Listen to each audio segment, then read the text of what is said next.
Vai abrir de novo. A paz do Senhor, irmãos, tudo bem? Mais um estudo aqui no canal ID. Antes de iniciar o nosso estudo sobre as bodas da mulher samaritana, a Fernanda vai deixar um recado pertinente à dona Lourdes. Dá uma satisfação para os irmãos que ajudaram, fizeram suas ofertas a ela e contribuíram para a gente ajudar ela. Ela vai colocar vocês aqui rapidinho a par de como está a situação da dona Lourdes. Paz, irmãos. A maioria dos irmãos já entrou em contato comigo e é só para agradecer a vida de cada um, agradecer a Deus, né? E falar que a gente está na reta final. Provavelmente a dona Lourdes vai ser operada ainda esse mês para remoção da bolsa. E quem tiver no coração ainda o desejo de ofertar, pode continuar ofertando, que vai ser sempre bem-vindo. Tá bom? Era esse o recado. Também queria mandar um abraço para Silvana, lá de Recife. Um abraço, gente. Vou tomar conta das feras. Bom estudo para todos. Valeu. Sendo assim, nós vamos iniciar o nosso estudo a respeito das bodas da mulher samaritana. Um assunto que Deus me entregou com uma graça, eu fiquei muito surpreso com essa revelação, com essa conexão que Deus fez. Eu anotei, eu espero que Ele me dê graça para poder passar com excelência essa história da bodas da mulher samaritana. Que coisa surpreendente, nunca ninguém ouviu falar disso, né? A mulher samaritana teve bodas ali naquela história, na sequência dela, não. Mas na conexão de histórias ao qual Deus quer deixar o seu recado, sim, teve bodas. Então vamos iniciar o estudo das bodas da mulher samaritana. O objetivo, irmãos, desse vídeo, desse estudo, é mostrar a continuação da história da mulher samaritana em uma outra história. Uma outra história que está dentro das Escrituras. Mostrar como o nosso Senhor Jesus, o Espírito de Deus, é tremendo em deixar pistas. Ele deixa pistas em histórias que se conectam e nos revelam o seu grande objetivo. Essa história é uma de muitas histórias que você conecta, Deus deixa pistas, as histórias se conectam, formam uma mensagem maravilhosa, o qual essa mensagem sempre vai nos revelar e nos anunciar o seu plano de restauração da terra, a restauração do seu reino. Vai anunciar também, através do seu filho, o noivo, e da noiva, a igreja, o seu casamento, o casamento das bodas do Cordeiro, que inaugurará o reino de Deus aqui na terra. Então, toda a mensagem, sendo escatológica ou não, o plano de Deus está sempre incutido nessa história. E usa personagens, e usam histórias, fala de fidelidade, em algumas das histórias, da fidelidade dos servos. Em outra história, fala da infidelidade, fala de como devemos nos portar, fala de como devemos proceder para chegarmos até o objetivo do plano final de Deus. Então, todas as histórias que estão na Bíblia, quando elas se conectam, passam aquele belo recado de Deus, que é anunciar o seu plano, o seu reino e o casamento do Filho, envolvendo o Filho e a noiva, a igreja. Então vamos lá. Feita essa introdução, eu quero começar lendo uma história que eu já falei, eu tenho um vídeo sobre isso, a história da mulher samaritana, ao qual eu faço um paralelo com as duas casas de Israel, falo dos reinos, falo dos 6 reinos, dos 6 maridos e tudo mais. Tá no canal. Eu vou ver se eu consigo deixar, se eu não me esquecer, eu vou deixar na descrição esse vídeo para vocês acompanharem, mas eu vou ter que passar na história da mulher samaritana novamente. Vou fazer de uma forma bem rápida para o vídeo não ficar tão longo. Eu vou ler os textos e a gente vai, como a gente sempre faz, lendo pedaço por pedacinho, e a gente vai conectando e vai fazendo as considerações de cada parte. Tá certo? Eu vou começar então a João 4, os versos de 5 a 15, e depois eu destaco os pontos. Tá certo? Vamos lá. Eu vou falar aqui os pontos, o que eu vou destacar nesses textos são os pontos de conexão com a história que a gente vai ler depois dessa. Tá? Essa história é a primeira história. E essa primeira história da mulher samaritana nos remete à primeira vinda de Jesus. Vamos lá. Chegou, pois, verso 5, tá? De João 4. Chegou, pois, a uma cidade samaritana chamada Sicar, perto das terras que Jacó dera a seu filho José. Estava ali a fonte de Jacó. Cansado da viagem, assentara-se Jesus junto à fonte, por volta da hora sexta. Nisto, veio uma mulher samaritana tirar água. Disse-lhe Jesus: dá-me de beber, pois seus discípulos tinham ido à cidade para comprar alimentos. Então lhe disse a mulher samaritana: como sendo tu judeu, pedes de beber a mim, que sou mulher samaritana? Porque os judeus não se davam com os samaritanos. Replicou-lhe Jesus: se conheceras o dom de Deus e quem é o que te pede dar-me de beber, tu lhe pedirias e ele te daria água viva. Então respondeu-lhe ela: Senhor, tu não tens como quem tirar a água do poço, é fundo. Onde, pois, tem a água viva?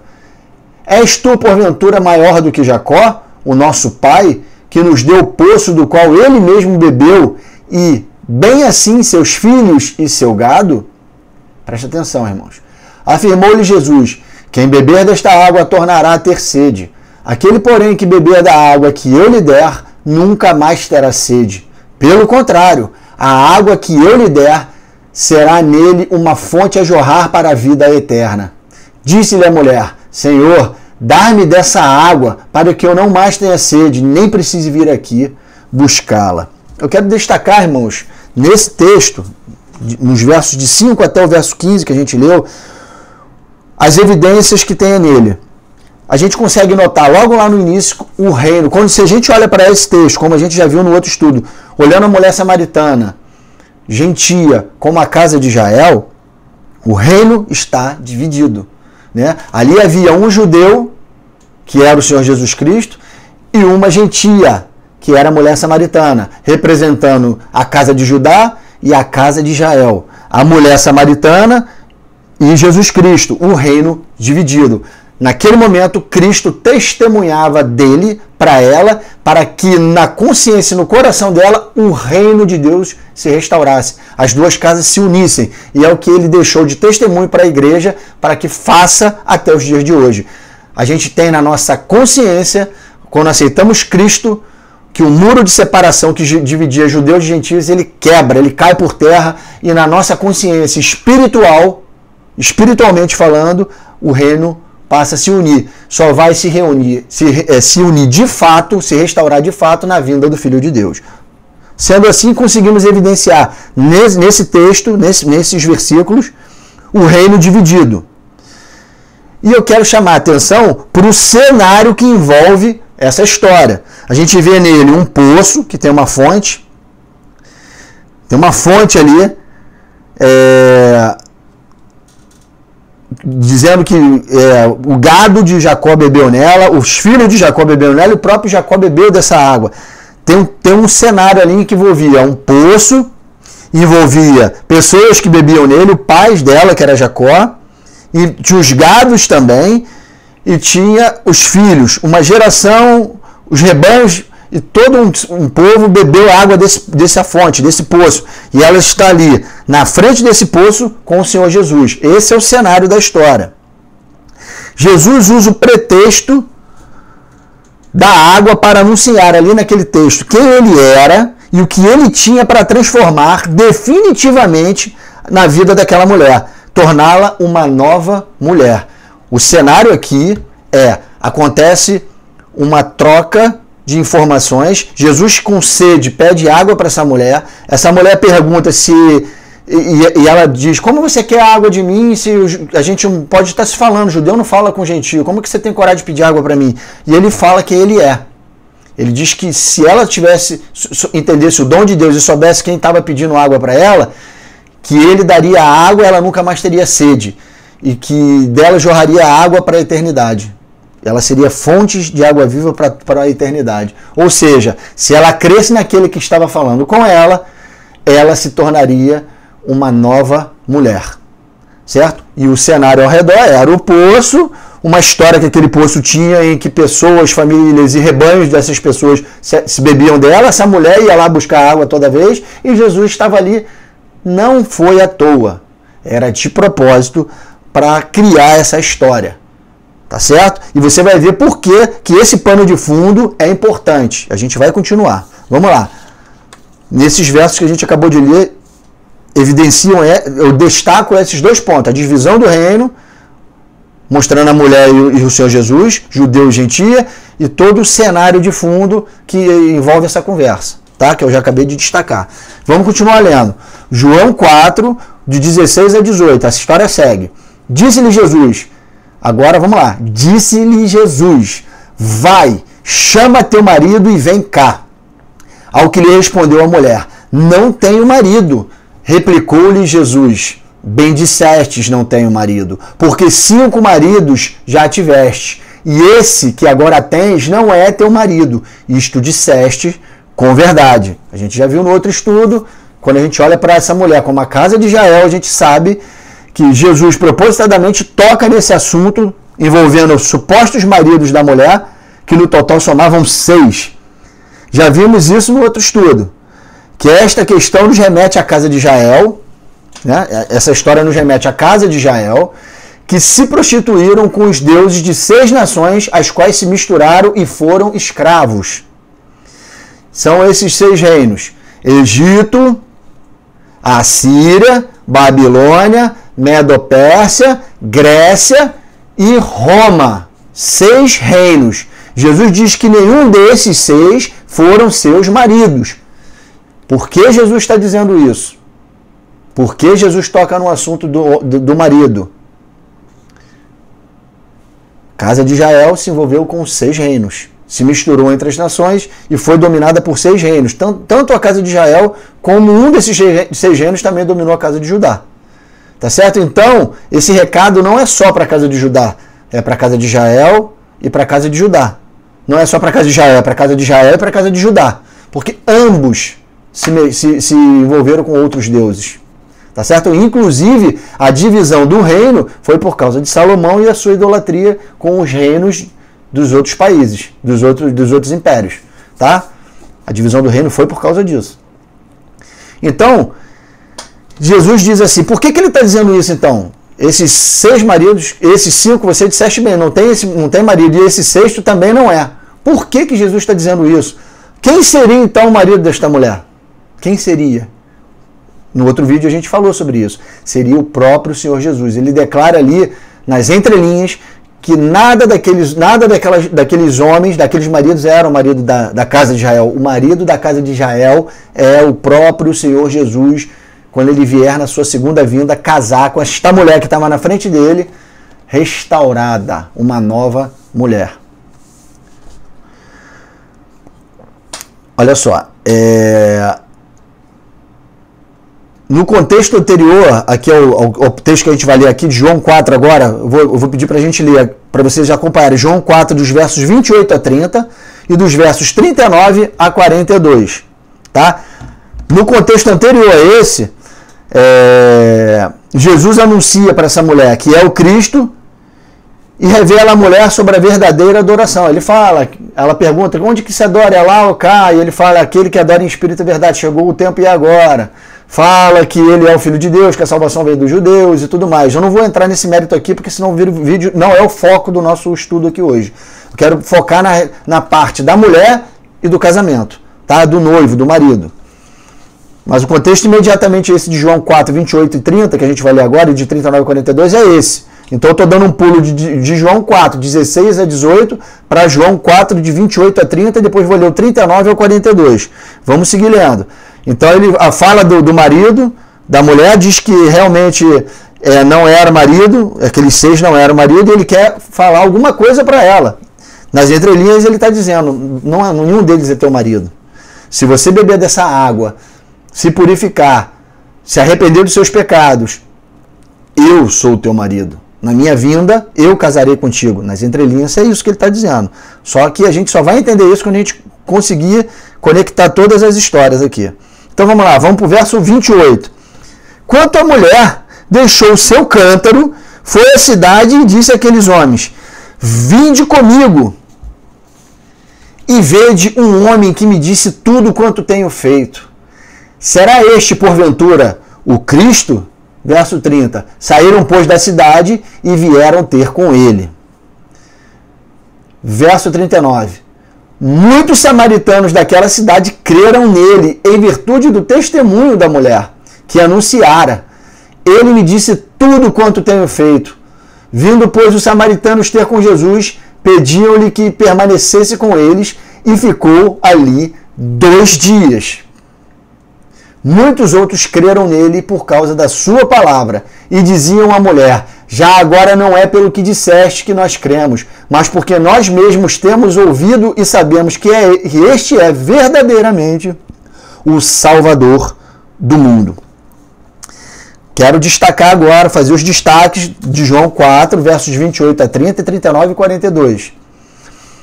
A mulher crê, essa mulher, samaritana, crê no Senhor Jesus, e muitos na cidade creram, também devido ao testemunho dela a respeito do que Jesus a tinha dito. Ela crê, passa adiante, e muitos ali em Samaria creram, os gentios creram no Senhor Jesus. E foram lá, os samaritanos foram lá e pediram para que Jesus ficasse com eles, e ele ficou por 2 dias. Esses 2 dias nos remetem a 2000 anos. O Evangelho é a mensagem que está conosco por 2000 anos. Jesus, aqui, a gente agora vai entender por que desses 2 dias. Jesus, quando ele morre, ele ressuscita, e no 4º dia acontece isso. Ele vem ao mundo, se torna carne, e no quarto dia da fundação do mundo, do 1º dia até o 7º dia, no mistério da fundação do mundo, eu tenho um vídeo sobre isso também. No 4º dia, há a troca das alianças. Jesus vem ao mundo, se faz carne, tabercula com os homens, troca as alianças e morre também. E só ressuscita ao 3º dia. E o 3º dia é o dia em que ele entra no descanso com a igreja. Isso espiritualmente, cabeça e corpo nele. Porém, na literalidade dos fatos, Jesus, ele é ressurreto, sobe aos céus e está no Santo dos Santos já por 2000 anos. E ele deixa o seu espírito por 2000 anos com os gentios. É o que está retratando esse texto aqui. É o que eu quero fazer paralelo com esses 2 dias aqui. A respeito de 2000 anos, ao qual o Senhor Jesus, através do seu espírito que está em nós, está com os gentios, passando a mensagem do Evangelho que está sobre nossa custódia, sobre a custódia dos santos, dos despenseiros dos mistérios de Deus que somos nós. Então isso está conosco por 2000 anos, porque no 3º dia, no sábado ou no 7º dia, ele vem, e a mensagem que ele deixou conosco nesses 2000 anos é a mensagem que vai preparar a noiva para um encontro com o Senhor nos ares e para entrar no milênio e ter a boda do Cordeiro. Certo? Então, eles ouviram e creram que Jesus era o Salvador do mundo. Temos 2000 anos para fazer com que os gentios e os judeus creiam que Jesus é o Salvador do mundo, que ele é rei e que ele reina e reinará por 1000 anos, e que haverá um casamento no início desse milênio, que são as bodas do Cordeiro. No 3º dia ele voltaria, que é exatamente para iniciar o milênio. Certo? Tudo certo, irmãos? Tá entendendo as conexões? Vamos continuar. Eu quero concluir, então, essa primeira história, a história da mulher samaritana. Eu quero chamar a atenção para os seguintes pontos. A mulher desta história tinha problemas com os judeus. Existia um muro de separação. Esta mulher samaritana era uma mulher de muitos homens, possivelmente vista como uma prostituta na época, cheia de máculas e pecados, pecadora nesse quesito, do adultério e da prostituição.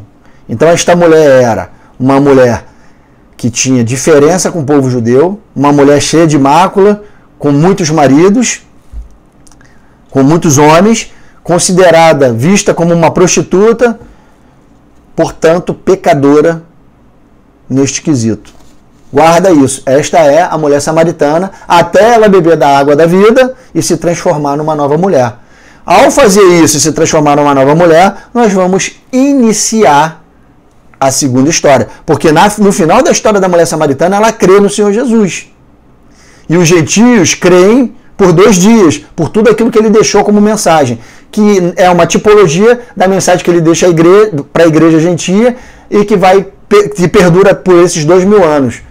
E dando testemunho de que o Senhor é o Salvador do mundo e que ele tem um reino. Tá certo? Então agora a gente vai conectar a segunda história. A segunda história é uma continuação. Depois de 2000 anos, depois de 2 dias, é uma conexão com essa próxima história aqui, a segunda história. A história de Rebeca. Vamos ler a história de Rebeca. Vamos lá, isso está em Gênesis 24, eu vou fazer da mesma forma como eu fiz da mulher samaritana, eu vou ler a história de Rebeca, eu vou ler em pedaços para a gente ir conectando os assuntos. Gênesis 24, vamos ler os versos de 1 a 8. Antes de ler, eu quero deixar bem claro as tipologias envolvendo os nomes e os personagens, tá? A gente tem que entender que Abraão, nessa história agora, nessa segunda história, é uma tipologia de Deus o Pai. Isaac é uma tipologia de Jesus Cristo, o Filho de Deus. Eliezer, os servos de Deus fiéis e responsáveis por tudo aquilo que Deus deixou para eles. É o mordomo que toma conta das coisas de Deus, que na verdade é Abraão. E eles também têm a tipologia, Eliezer tem a tipologia das testemunhas, que anunciam o noivo. Tá certo? Eliezer, nessa história, ele é o servo fiel, o servo que está vigilante, o servo que tem responsabilidade com as coisas e os mistérios de Deus, o servo fiel, aquele que anuncia o noivo para a noiva e que conduz a noiva até o noivo. Esse é o papel das testemunhas. Esse é o papel do servo fiel, que é Eliezer nessa história. E Rebeca, a noiva, a igreja pronta e com azeite, já acordada pelas testemunhas e crendo pela fé na mensagem das testemunhas, que é Eliezer. Tá certo? Sendo assim, vamos ler Gênesis 24, os versos de 1 a 8. Era Abraão já idoso, bem avançado em anos, e o Senhor em tudo o havia abençoado. Disse Abraão ao seu mais antigo servo da casa, que governava tudo o que possuía: põe a mão por baixo da minha coxa, para que eu te faça jurar pelo Senhor, Deus do céu e da terra, que não tomarás esposa para meu filho das filhas dos cananeus, entre os quais habito. Mas irá a minha parentela, e daí tomarás esposa para Isaque, meu filho. Disse-lhe o servo: talvez não queira a mulher seguir-me para esta terra. Nesse caso, levarei teu filho à terra da onde saístes? Verso 6. Respondeu-lhe Abraão: cautela, não faças voltar para lá meu filho. O Senhor Deus do céu, que me tirou da casa de meu pai e da minha terra natal, e que me falou e jurou, dizendo: a tua descendência darei esta terra, ele enviará seu anjo que te há de preceder, e tomarás de lá esposa para meu filho. Caso a mulher não queira seguir-te, ficarás desobrigado do teu juramento. Entretanto, não levarás para lá meu filho. Irmãos, aqui tem coisas tremendas. Vamos lá. Presta atenção no verso 6. Ele diz assim a Abraão: não faças voltar para lá o meu filho. Eliezer está falando: se a mulher não quiser vir comigo, não é melhor que eu leve seu filho para lá logo de uma vez? E aí Abraão fala: cautela, não faças voltar para lá meu filho. Quero chamar a atenção que Isaque nasceu já onde Abraão estava. Abraão estava lá em Canaã, na terra de Canaã. E ele nasceu lá. Ele nunca foi para a terra da onde Abraão saiu. Como que Abraão está dizendo: não faças voltar para lá o meu filho? Aqui está, irmãos, um ponto de conexão importantíssimo com a história da mulher samaritana, com a primeira vinda de Jesus, porque a história de Rebeca nos remete à segunda vinda de Jesus. A primeira vinda ele vem anunciar quem ele era. Na segunda vinda ele vem mostrar quem ele é. Quem ele é de fato, rei, senhor, que vai julgar toda a terra e vai casar com a sua noiva. Então vamos lá, Isaac nunca foi para a terra de onde Abraão saiu. Porém, como ele iria para lá de novo?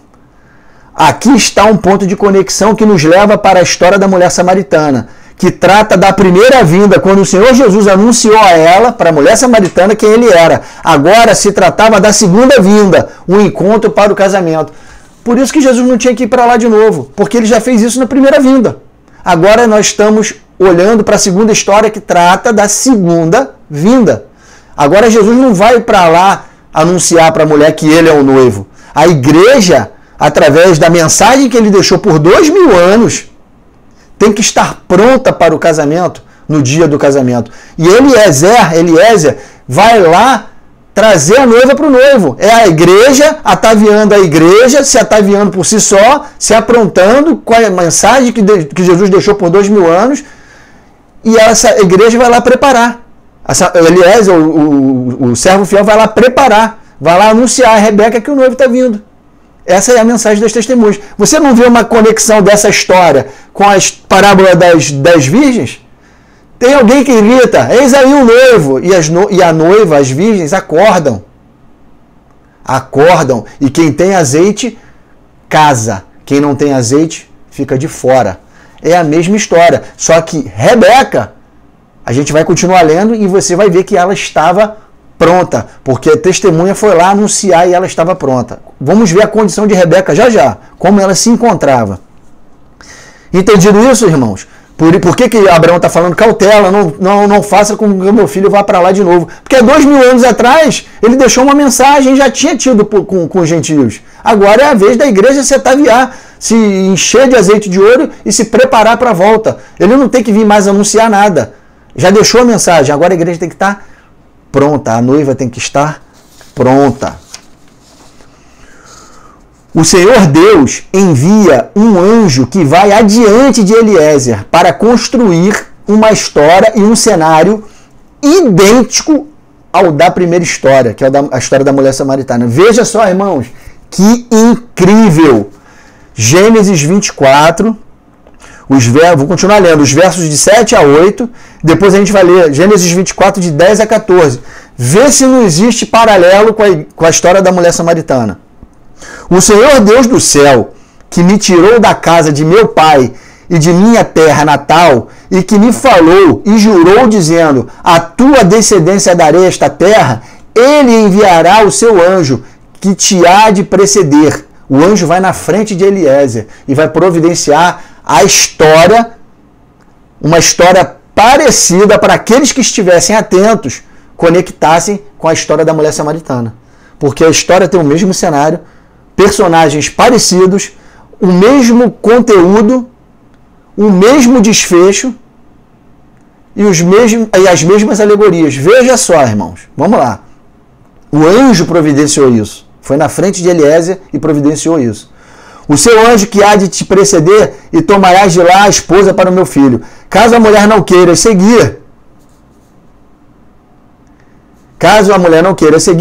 seguir-te, ficarás desobrigado do teu juramento. Entretanto, não levarás para lá o meu filho. Verso 10. Tomou o servo 10 dos camelos de seu senhor e, levando consigo de todos os bens dele, levantou-se e partiu rumo à Mesopotâmia, para a cidade de Naor. Fora da cidade, fez ajoelhar os camelos junto a um poço de água. À tarde, hora em que as moças saem a tirar água. Que coincidência, né, irmãos? E disse consigo, ó Senhor, Deus do meu senhor Abraão, rogo-te que me acudas hoje e uses de bondade para com o meu senhor Abraão. Eis que estou ao pé da fonte de água, e as filhas dos homens desta cidade saem para tirar água. Dá-me, pois, que a moça a quem eu disser, inclina o cântaro para que eu beba, e ela me responder, bebe, e darei ainda de beber aos teus camelos, seja a que designastes para o teu servo, Isaque. E nisso verei que usaste de bondade para com o meu senhor. Cenário idêntico ao da história da mulher samaritana, ao qual Jesus estava com sede e pede de beber para aquela mulher. Aquela mulher adúltera, aquela mulher cheia de pecado, aquela mulher que tinha vários maridos, aquela mulher que tinha rinha com o povo judeu. Cenário que envolve um poço de água, pessoas, animais que bebiam deste poço, uma mulher com um cântaro e um homem que a pede água. Cenário idêntico. A mulher samaritana fala para Jesus, por acaso tu é maior que Jacó, que vinha para cá beber água e dava de beber para os seus animais e para os seus filhos? Aqui está falando, aqui o próprio Eliezer está pedindo a água e vai dar água para os seus camelos, vai dar água para os seus animais e pede para Deus que se aquela mulher que ele pedisse água, ele abaixasse o cântaro para dar de água, que fosse a mulher para Isaque. Este cenário é mais um ponto de conexão com a primeira história, a história da mulher samaritana. Deus está fazendo conexões, irmão. Está fazendo paralelos para contar uma história da primeira vinda e uma história da segunda vinda. Obviamente que as alegorias não são 100% fidedignas, mas tenha feeling para entender o que o Senhor está fazendo aqui. Porque o que importa é o cerne da mensagem, que mostra na história da mulher samaritana a primeira vinda e na história de Rebeca a segunda vinda. Certo? Vamos lá. Eu li aqui os versos, Gênesis 24, os versos 10 a 14. Agora nós vamos continuar lendo Gênesis 24 e vou do verso 15 ao verso 28, depois a gente vai voltar fazendo as conexões. Vamos lá. O encontro de Rebeca. Considerava ele ainda, quando saiu Rebeca, filha de Betuel, filho de Milca, mulher de Naor, irmão de Abraão, trazendo um cântaro ao ombro. Presta atenção na genealogia. Considerava ele, Eliezer, ele estava falando, ainda quando saiu Rebeca, ela foi lá buscar água, filha de Betuel, que é filho de Milca, mulher de Naor, irmão de Abraão, trazendo um cântaro ao ombro. Então, Rebeca é filha de Betuel. O pai de Rebeca é Betuel. Ela é filha de Betuel. A moça era, olha só agora, irmãos, presta atenção nas conexões. Verso 16.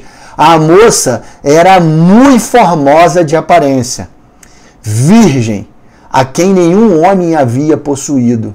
Ela desceu à fonte e encheu seu cântaro e subiu.